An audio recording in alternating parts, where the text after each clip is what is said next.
দেবে। বাট অনগ্রাউন্ডে এটার কারণ আমি একটাই বলবো যে তারাও কনফার্ম হয়ে গেছে যে অ্যাকচুয়ালি বিএনপির যে একটার পর একটা ভুল হচ্ছে তাতে তার ভোট দিন দিন কমতেছে, অতএব এখন ভোট বর্জনের ডাক দিতেছে। আসসালামু আলাইকুম প্রিয় দর্শক, বাংলাদেশের বর্তমান অবস্থা নিয়ে কথা বলছেন আমাদের সবার পরিচিত প্রিয় মুখ কর্নেল মোস্তাফিজুর রহমান। আমরা সরাসরি ভিডিও স্ক্রিনে চলে যাব, সেখানে তার গুরুত্বপূর্ণ লাইভ ভিডিওটি দেখে আসবো। তো চলুন আমরা সরাসরি ভিডিও স্ক্রিনে চলে যাই। রাজনীতিতে ফেরানোর চেষ্টা করবে, তাহলে দেশে একটা গৃহযুদ্ধ হবে, and I will fight it from ground. তার মানে বাংলাদেশে এসে ভিডিওতে বলে দিচ্ছি যাতে এটা সবাই মার্ক করে। এখানে মেইন জিনিসটা আমি যেটা দেখলাম, এটা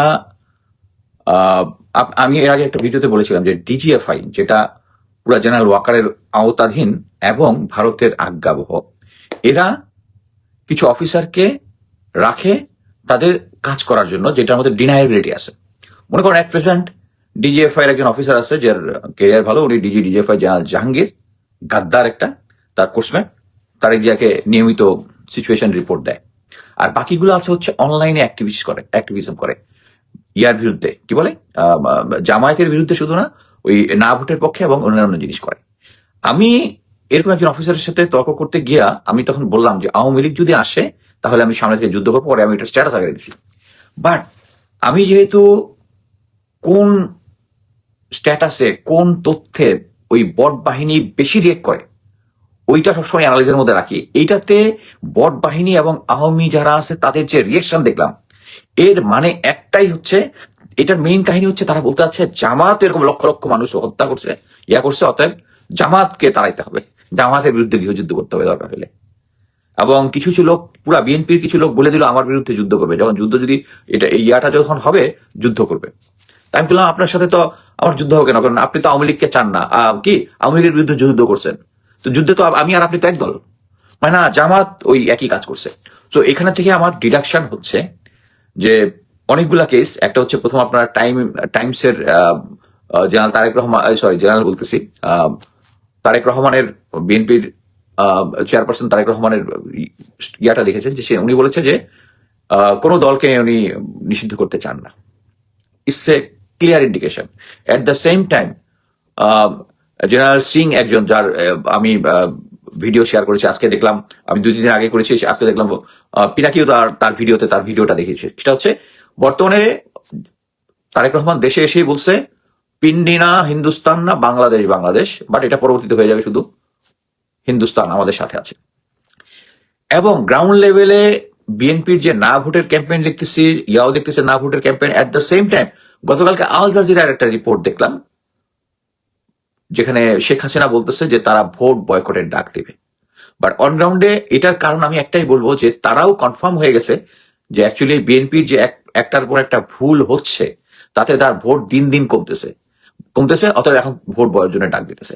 বাট আমি শিওর যে সবাই যে ওই গল্পটা বলে যে কি বলে, আওয়ামী লীগের 30%, 35%, এখন এটা শুনি নাকি 50% ভোট আছে, তারপর তারা এই গত এর আগের 3টা ভোটের মধ্যে তারা ভোট দিয়ে করতে সাহস পায়নি। বাট আমি শুধু এখানে বলবো একটা এইম, সেটা হচ্ছে আওয়ামী লীগকে দেশে ফেরত আনতে এনে রাজনীতি করতে দেওয়া যাবে না। দেশে প্রথমবারের মতো যখন শেখ মুজিব বাকশাল তৈরি করেছিল, গণতন্ত্র হত্যা করেছিল, সেটাকে জেনারেল জিয়া অ্যালাউ করেছিলেন তাকে আবার রাজনীতি করার কিছুদিনের মধ্যে উনি শহীদ শাহাদাত বরণ করেছেন, এবং এটার পিছনে যে তাদের হাত আছে এটা আমরা এখন সবাই জানি। সো এরকম সিচুয়েশনে যদি আমরা, এবং ওই কনভারসেশনের মধ্যে একটাই যে তারা অলরেডি, আপনি যদি আওয়ামী লীগকে অ্যালাউ করেন রাজনীতি করতে, যেদিন অ্যালাউ করবে ওই দিন 1 সপ্তাহের মধ্যে জাতিকে বুঝাই ফেলবে যে যারা এই ছিল, ওই 24শে আগস্ট আন্দোলনে যা ছিল, এরা সবাই ছিল সন্ত্রাসী, এরা সবাই ছিল জঙ্গি, এবং এরা কত নাকি হাজার হাজার পুলিশ হত্যা করে ফেলছে, এটা বুঝাই ফেলবে সবাইকে। সো তাদের এখন টাকা আছে, আছে, কিন্তু এখন আমাদের জাতি হিসেবে কাজ কি, আমি এটাতে সিরিয়াস, এবং আপনাদেরও এটা সিরিয়াস হওয়া উচিত যে ইন কমন টার্মস যে আমাদের রাজনৈতিক বিভাজন থাকতে পারে। আমি দেখেছি যে আমার সাথে যারা অনেক ছিল তারা এখন আমার জিজ্ঞেস করে আমি জামাত থেকে কত টাকা হয়েছে, আমি ভাই কোনো কিছু টাকা পয়সা পাইনি। এই যে একজন লেখছে উনসেন ফাইম, ডিজিএফআই প্রতিদিনই আমার এখানে এসে বিভিন্ন উস্কানিমূলক কথাবার্তা বলে। সেটা হচ্ছে একটা টার্ম, আওয়ামী লীগের প্রশ্নে কোনো ছাড় দেওয়া যাবে না। আওয়ামী লীগের প্রশ্নে কোনো ছাড় দেওয়া যাবে না। আওয়ামী লীগকে যদি আপনি দেশের রাজনীতি করতে, এখানে কোনো সুশীলতা ইয়া করলে হবে না। নাজি বাহিনী, জার্মানির নাজি বাহিনী কি কেউ সুশীল হয়ে তাদেরকে আবার সেই একই দল করতে দেয় নাই জার্মান জাতি। আমরা এবং এটাতে বিএনপির সবচেয়ে বড় শিক্ষা, প্রেসিডেন্ট জিয়াউর রহমান হত্যা হয়েছে এবং সেই বিএনপি এখন তাদেরকে আনার জন্য গ্রাসরুট লেভেল থেকে শুরু করে সবাই কাজ করতেছে। এখন আমাদের যেটা কাজ হবে, বিএনপি অলরেডি বুঝে গেছে যে তাদের যে বর্তমান যে সিচুয়েশন আছে, আমি অ্যাকচুয়ালি আর কোনো রাগঢাক করবো না। আমি নিজে 11 দলীয় জোট যেটা আছে জামাতের, সেখানে ভোট দিয়েছি, ভোট দিয়েছি। এবং আপনাদেরকে বলবো যে বাংলাদেশে এখন যেটা করতে হবে, জামাত এইবার ইলেকশনে জিতবে, এটা আমি কনফার্ম। কিন্তু ওভারওয়েলমিং আপনাদের সবাইকে একটা জিনিস করতে হবে, সেটা হচ্ছে এই বিএনপি আওয়ামী লীগ এরা এখন এক হয়ে গেছে। আপনি দেখেন এই যে শেরপুরের যে ইনসিডেন্টটা হয়েছে, শেরপুরের ইনসিডেন্টের পর কি বিএনপি তাদের কমিটি বিলুপ্ত করে দিচ্ছে। আপনি দেখবেন এর আগে অনেকবার করছে, আবার এসে 3 মাস পরে দেখা যাবে তাদেরকে আবার দলে নিয়ে নিচ্ছে।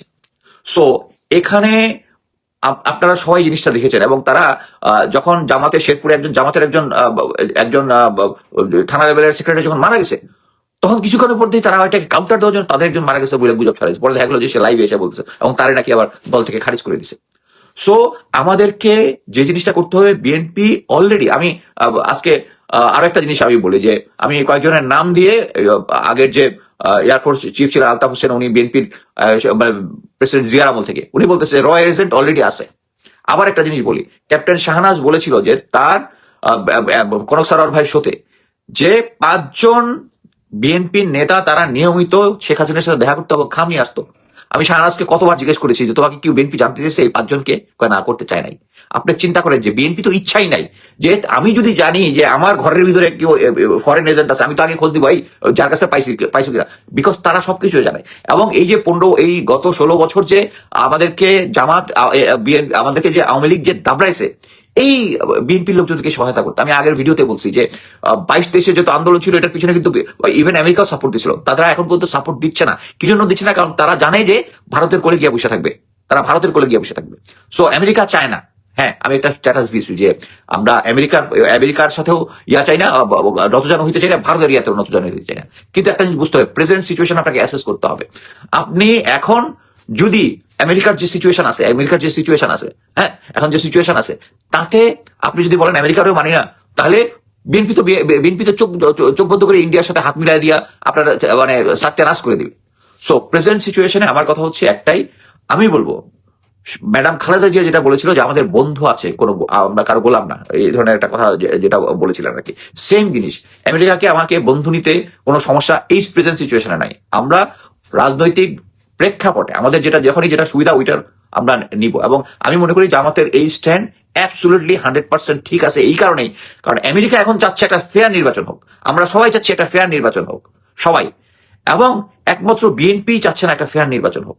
আমাদেরকে একটা ফেয়ার নির্বাচন, এবং আমি কনফিডেন্ট যে বাংলাদেশ সেনাবাহিনী বর্তমান যে সিচুয়েশন আছে, যে গ্রাউন্ড লেভেলে যারা অফিসার আছে, যারা সৈনিক আছে, তারা সবাই চায় যে সেনাবাহিনীর যে দুর্নাম যেটা হয়েছে শেখ হাসিনার সাথে থেকে, তাদের জেনারেলরা যাদেরকে এখনো জেনারেল ওয়াকার সেভ করার চেষ্টা করতেছে, এই বর্তমান পরিস্থিতিতে আমরা একটা ফেয়ার নির্বাচন সেনাবাহিনী আমাদেরকে দিবে, আমি কনফার্ম। এবং কয়েকদিন আগে আরেকটা স্ট্যাটাস শেয়ার করেছি যে প্রশাসনের মধ্যে 2 ভাগ হয়ে গেছে, এক পার্টি বিএনপি আর পার্টি। আপনি একটা জিনিস মনে রাখবেন, বিএনপি এবং জামাতে যে পার্টি হোক, 2 পার্টি হচ্ছে সুবিধা হবে, কারণ তারা হচ্ছে সামনে হালুয়া রুটি খাবে তখন। সো এই মুহূর্তে এটার একটা সুবিধা জিনিস হচ্ছে, কোনো প্রশাসনের লোকজন একচেটিয়া ভাবে বিএনপিকে সাপোর্ট করতে পারবে না, জামাতকে সাপোর্ট করতে পারবে না। আর আর্মির কথা আপনি শিওর থাকেন যে তারা নির্বাচনের দিন কোনো দলকে করবে না। সো আপনারা দাড়ি পাল্লায় ভোট দেন বাংলাদেশকে সেভ করার জন্য, অন্য কোনো কিছু না, বাংলাদেশকে সেভ করার জন্য। আমরা শেখ হাসিনা এবং আওয়ামী লীগ কাউকে বাংলাদেশে অ্যালাউ করবো না, রাজনীতি করার জন্য অ্যালাউ করবো না। তারা চুপচাপ থাকুক, ঠিক আছে। কিন্তু আমার এই যে একটা পোস্ট দিয়েছি যে যদি দরকার হয় দেশে এসে যুদ্ধ করবো, গৃহযুদ্ধ হবে, আওয়ামী লীগকে আসতে দেওয়া যাবে না, এটাই তাদের রিয়াকশন কনফার্ম করতেছে। এবং বিএনপির লোকজন এটার পক্ষে যাচ্ছে। এবং ডিজিএফআই যারা মিলিটারি অফিসার কয়েকজন আছে, যারা জেনারেল জাহাঙ্গীর, জেনারেল ওয়াকারের কথায় ভারতের আদেশে কাজ করতেছে, যে সমস্ত, তাদের একটাই কথা যে জামাতও গণহত্যা করেছে। এখন গণহত্যা করেছে পাকিস্তানি বাহিনী, ওইটা না, এখন জামাত এই জিনিসটা করেছে। সো এই সমস্ত আওয়ামী লীগের পচা প্রোপাগান্ডা বাংলাদেশি কেউ খাবে না। আপনারা সবাই জামাতে ইসলামে যে জোটটা আছে বাংলাদেশের জন্য, আওয়ামী লীগকে নিশ্চিহ্ন করার জন্য, বাংলাদেশে জাস্টিস ফিরিয়ে আনার জন্য, হাদির জাস্টিস হাদির বিচার চাওয়ার জন্য, 57 জন অফিসার যারা আছে তাদের বিচার করার জন্য, এবং এই সেনাবাহিনীতে যারা এই যে 626 জনকে পালিয়ে যেতে সাহায্য করেছে, যারা এখন এটা প্রমাণ যে সেনাবাহিনী জেনারেল ওয়াকার মেজর সাদেককে আওয়ামী লীগকে ঢাকার মতো জায়গায় ট্রেনিং দিতে সাহায্য করেছে 198 অ্যাবসেন্ট থেকে, এই সব কিছুর বিচার হইতে হইলে আপনাকে দাঁড়িপাল্লায় ভোট দিতে হবে। আসসালামু আলাইকুম। দেশ কিংবা দেশের বাইরে যে যেখান থেকে বসে ভিডিওটি দেখলেন সবাইকে অনেক অনেক ধন্যবাদ এবং ভালোবাসা জানাচ্ছি প্রিয় দর্শক। আশা করি পুরো ভিডিওটি দেখেছেন এবং বুঝতে পেরেছেন। অত্যন্ত সুন্দর আলোচনা করা হলো, জ্ঞানগর্ভ আলোচনা করা হলো, বাংলাদেশের বর্তমান পরিস্থিতি, বর্তমান অবস্থা নিয়ে আলোচনা সমালোচনা করা হলো। ইতিমধ্যে আপনারা দেখেছেন যে বাংলাদেশ কঠিন একটি সময়, কঠিন একটি মুহূর্ত পার করছে। সামনে বাংলাদেশের ত্রয়োদশ জাতীয় সংসদ নির্বাচন। এই নির্বাচনকে সামনে রেখেই চলছে নানান আয়োজন। ইতিমধ্যে আপনারা শুনেছেন যে বিএনপি জামাতের যে ঐক্য ছিল সে ঐক্যের ফাটল ধরেছে। বিএনপি জামাত সংঘর্ষ জড়িয়ে শেরপুরে এক জামাত কর্মীকে হত্যা করা হয়েছে। সে বিষয়টি নিয়ে আর সারা বাংলাদেশ এখনও তোলপাড়। এখনও বাংলাদেশের মানুষ আস্থা খুঁজে পাচ্ছে না কি করবে। হা ভোট না ভোট নিয়ে রয়েছে নানান অজানা তথ্য। যারা হা ভোট দিবেন তারা দেশের জন্য ভালো চায়, মঙ্গল চায়, তারাই হা ভোট দিবেন। আর যারা দেশের মঙ্গল চাচ্ছেন না তারা না ভোট দিবেন। এই হচ্ছে অবস্থা। দেশের মঙ্গল বলতে এই যে স্বাধীনতার পরে যতগুলো মানুষ নির্বাচিত হয়েছে, যতগুলো দল নির্বাচিত হয়ে দেশ চালিয়েছে, তারা কয়জন দেশের উপকার করেছে? জোর জবরদস্তি করে থাকার যে প্রবণতা সবার মধ্যেই ছিল, আর স্বৈরাচারী ভাব প্রকাশ করেছে। জনগণকে মানুষই মনে করে নাই, তাদের ইচ্ছা মতো জনগণের সাথে ব্যবহার করেছে। আর যদি আপনারা না ভোট দেন তাহলে এই সমস্যাগুলো থেকেই যাবে, যদি হা ভোট দেন তাহলে এগুলোর পরিবর্তন হবে। সরকার হবে জবাবদিহিমূলক সরকার। সরকার ভুল করলে যে শাস্তি হবে, সাধারণ গ্রামের একজন মানুষ, সাধারণ মানুষ ভুল করলেও সে শাস্তি হবে। যাই হোক, দাঁড়িপাল্লাকে বেছে নিলেন কর্নেল মোস্তাফিজুর রহমান। আপনি কোনটা বেছে নিচ্ছেন অবশ্যই কমেন্টে জানাবেন। সবাই ভালো থাকবেন, সুস্থ থাকবেন। ভিডিওটি শেষ করছি, আবারও দেখা হবে ইনশাল্লাহ। আসসালামু আলাইকুম।